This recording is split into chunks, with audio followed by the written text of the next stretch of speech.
Check out her work on The World According to Jesse on RT, which I was just lucky enough to guest host. Check that out. And thanks to Jesse, true patriot. Love that guy. Today, there's not a lot of good news when you're fighting the establishment. It's often an uphill battle. You have to pay personal price for it. If you're going to fight against the establishment for anything, especially if you're going to fight for the downtrodden and the people with no voice. And that's what Colin Kaepernick does, right? And so Colin Kaepernick's way to bring attention to the criminal lynching by police of black youths or black people in America and police brutality, he decided to do this crazy thing, kneel down during the national anthem to bring attention to something that needs fixing in America. Now, let's remember that the national anthem has been turned into an unbelievably politicized pro-war anthem, right? Because before, when they would play the national anthem at NFL games, the players would wait in the locker room, and then after the national anthem, they'd come out and everybody would go crazy. We're starting the game.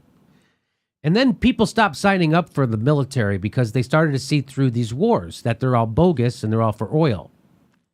And they're not certainly there to help anyone. And so once they couldn't get people to join up anymore, that one of the things the military did was they started paying the NFL to do little war rallies before the game. And part of that war rally was to have the players come out before the national anthem. That was part of it. So before the NFL was being paid by the military, they stayed in the locker room. Now they come out because they're getting paid. Not because they're patriotic, but because they're being paid. And that's the part that never gets reported in the news. So he did a thing. He wanted to draw attention to police brutality in America and the way blacks are being treated by cops. And a Green Beret heard about this, and he actually consulted with Colin Kaepernick, and he said, a good way to do it would be to kneel, take one knee. That would be a respectful way. That was from a Green Beret, told Colin Kaepernick to do that, because before he was just sitting down. And so he decided to be more respectful, take the advice of a Green Beret, and kneel. So now you know the rest of the story. That part never gets told either. That idea came from a Green Beret. Yeah, I didn't know that. That part never gets told. No, I'd never heard that. There you go. So now he's being recognized by international organizations. In fact, Amnesty International gave him their highest honor. And this is reported in GQ. And here, I'll just read you a little. It says, since being named GQ Citizen of the Year, that's nice, they recognized him. Colin Kaepernick has received Sports Illustrated Muhammad Ali Legacy Award.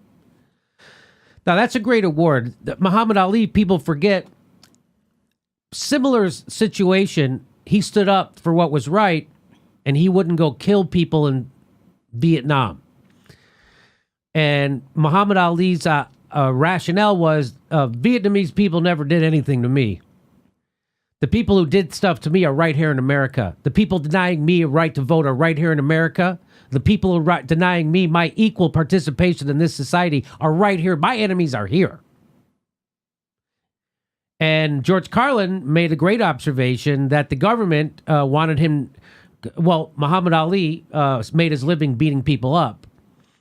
And the government said that if you're not willing to go kill people for us, we're not going to let you beat anybody up. And that's what happened. So in the prime of his career, he wasn't allowed to box. The best boxer in the history of boxing, they stole his prime away from him.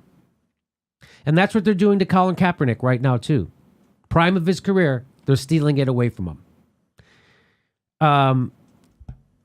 He received the Muhammad Ali Legacy Award and the Easton Moore Courageous Advocate Award from the ACLU. Now, Amnesty International has awarded Kaepernick with highest distinction the organization has, the Ambassador of Conscience Award. Ooh, that sounds like a big award. I'm going to guess it doesn't pay well. But he got it, the Ambassador of Conscience Award. And this is what he said while receiving the award. I just want to read this part to you. How can you stand for the national anthem of a nation that preaches and propagates freedom and justice for all, that is so unjust to so many of the people living there? Kaepernick, he's 30. He said that at the ceremony. Racialized oppression and dehumanization is woven into the very fabric of our nation. Ooh, that's some tough talk. People don't want to hear that. What? Yes, racialized oppression and dehumanization is woven into the very fabric of our nation, the effects of which can be seen in the lawful lynching of black and brown people by the police and the mass incarceration of black and brown lives in the prison industrial complex. The United States has been referred to as the world's largest penal colony because we imprison more people in our country than any other country in the world, including China. So one more thing that they say. Meanwhile, Kaepernick has completed his promised $1 million in donations despite being blackballed by the NFL. Whew. What do you think of that, huh? I mean, I think what Kaepernick is doing is amazing, and I think it's incredible that people are prestigious, like Amnesty, are coming out and saying, we support you, we love what you're doing, keep it up.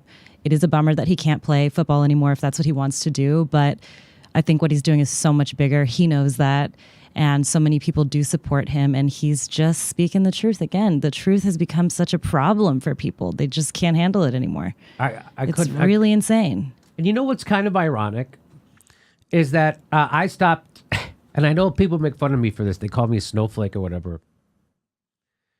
But I stopped watching football because it's obvious to me that he is being shut out because of this, because of him doing what's right. Right. And I think every owner, first of all, the people who own the NFL teams call themselves owners, which is really, really, and most of the players are black. You would think you'd want to find another term. Well, and there's the whole concussion thing. They just hid that. They clearly don't care about the people that they own. Right. They just want them to go out there and play for them. And as soon as they start calling out these systems of oppression, then they got to get the boot, because they can't have everyone else that they own be getting riled up, because that's exactly what will happen. If they allow Colin to stay there, then everybody else is going to start taking a knee, and then they've got a lot of trouble. That is exactly right.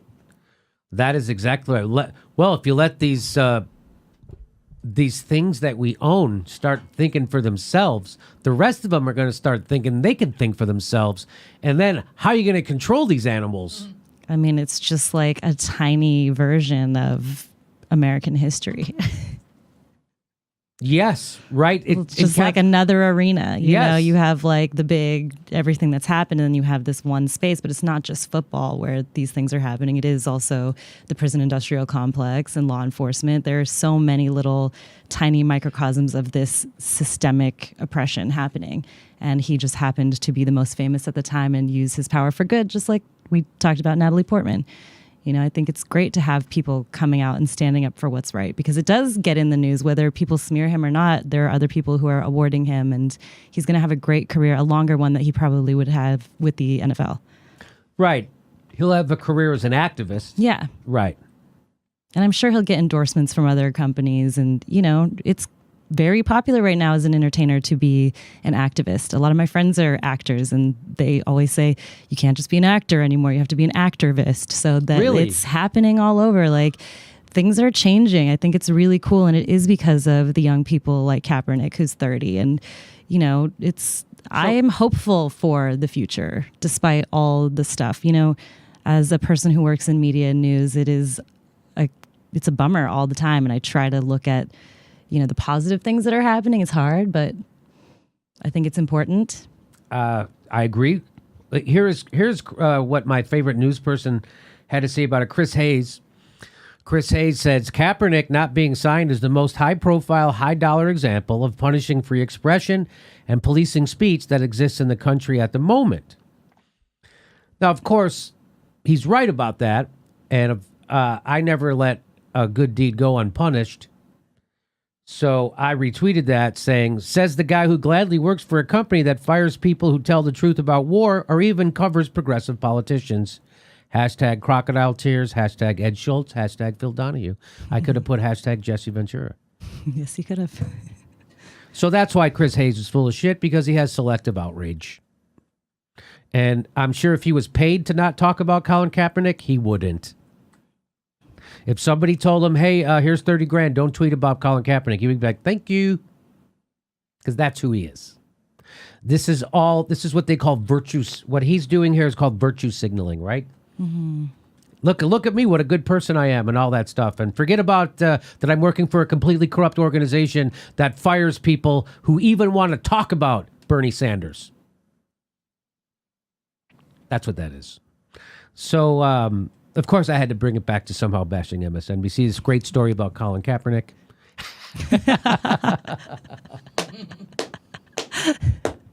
Our next live Jimmy Dore show is July 1st in Portland, Oregon. There's a link for tickets for all of our live shows right there. And if you can remember, please take a moment to make sure you're subscribed to the show. It only takes a second. You probably think you're subscribed, but you probably aren't. Just make sure you're subscribed. Click that bell so they send you a notice when we drop a video. Otherwise, they won't tell you. And if you become a premium member or a Patreon, we give you hours of bonus material every week. And we do a live chat every Saturday at 2 p.m. Pacific time where you can ask us questions and we'll answer them. Plus, we're on Steam It. We're steaming it right now.